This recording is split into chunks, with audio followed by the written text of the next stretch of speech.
আমার নিজের চোখের সামনে দেখা একটি ঘটনা আপনাদের কাছে তুলে ধরার চেষ্টা করতেছি। আসলে বক তো অবশ্যই আপনারা চেনেন, যে বক আপনার মাছ খায় আর কি পানিতে। আসলে বকের মতন আমাদের অনেকেরই আপনার ধৈর্য নাই। কেন এই কথাটা বললাম অবশ্যই আপনাদেরকে বিস্তারিত বলবো, অবশ্যই আপনারা সঙ্গে থাকবেন। আপনারা অনেকে জানেন আমি রাজমিস্ত্রি কাজ করি। তো কারণবশত আজকে আমার কাজে যাওয়া হয়নি। তারপর বাড়িতে রুম দিতেছিলাম। তো রুমে আপনার প্রচুর পরিমাণ মাটি লাগবে। এর জন্য এই খালটা আপনার আমাদের বাড়ির পাশ দিয়ে খাল বয়ে গেছে। তো খালটা আসলে কিন্তু সমতল না, উঁচা নিচা আছে আর কি।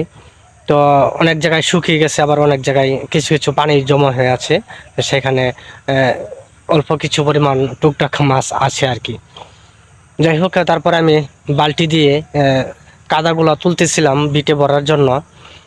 তো হঠাৎ করে প্রায় 2.5 থেকে 3 ঘন্টার মতন আমি কাদামাটি তুললাম বালতিত করে আর কি। তো মূল বিষয় এখন চলে আসি। তো আমি দেখতেছিলাম হালকা কিছু আপনার পানি এক জায়গায় জমা হয়ে আছে। তো মোটামুটি পানি আছে আর কি। তো সেখানে একটি বক বসে আছে। আসলে আমি খেয়াল করলাম, ওই জায়গায় যাওয়ার পরেই আপনার খেয়াল করলাম যে বকটা ওই জায়গায় বসে আছে তার শিকারের জন্য। তো দীর্ঘ প্রায় 2.5 থেকে 3 ঘন্টা পর্যন্ত বকটি কিন্তু এক জায়গায় বসে আছে। কখন আপনার দারকিনা মাছ, মানে ছোট মাছ আর কি, একদম লাটি মাছ বলেন পুঁটি মাছই বলেন, যখন সে ওয়াশ করবে মানে বেশি উঠবে পানির উপরে, তখন কিন্তু বকটা এভাবে আপনার ঠুত করে আপনার শিকার ধরবে আর কি, শিকারের জন্য অপেক্ষায় আছে। তাহলে আপনারা কি বুঝলেন বন্ধুরা? আসলে দেখেন, বকটি কিন্তু আপনার 2.5 থেকে 3 ঘন্টা পর্যন্ত এক জায়গায় সে স্থির হয়ে দাঁড়িয়েছিল তার শিকারের জন্য। দেখেন বকের কত ধৈর্য, তার খাবারের জন্য বকটা কিন্তু আপনার ওই জায়গায় বসে আছে। তার একটা দীর্ঘ বিশ্বাস আছে যে এখানে মাছ আছে, আসলে মাছ আছে।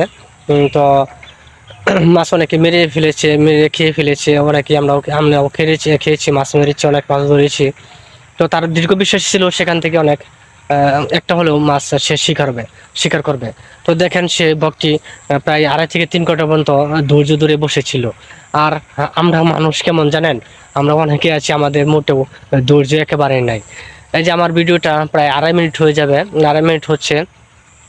প্রায় ভিডিওটি 3 থেকে 3.5 মিনিট হতে পারে, কিন্তু আমাদের অনেকের এই ভিডিওটি দেখার সম্পূর্ণ দেখার ধৈর্য নাই। আসলে আমাদের থেকে আপনার বক যে আছে, বকের অনেক ধৈর্য আছে, অনেক পরিমাণ ধৈর্য আছে। তাই বলছি প্রিয় বন্ধুরা, আপনারা অবশ্যই যার ভিডিও চালু করেন না কেন, সামনে আসুক না কেন, যদি সামনে আসে তাহলে অবশ্যই আপনারা সম্পূর্ণ ভিডিও দেখার চেষ্টা করবেন।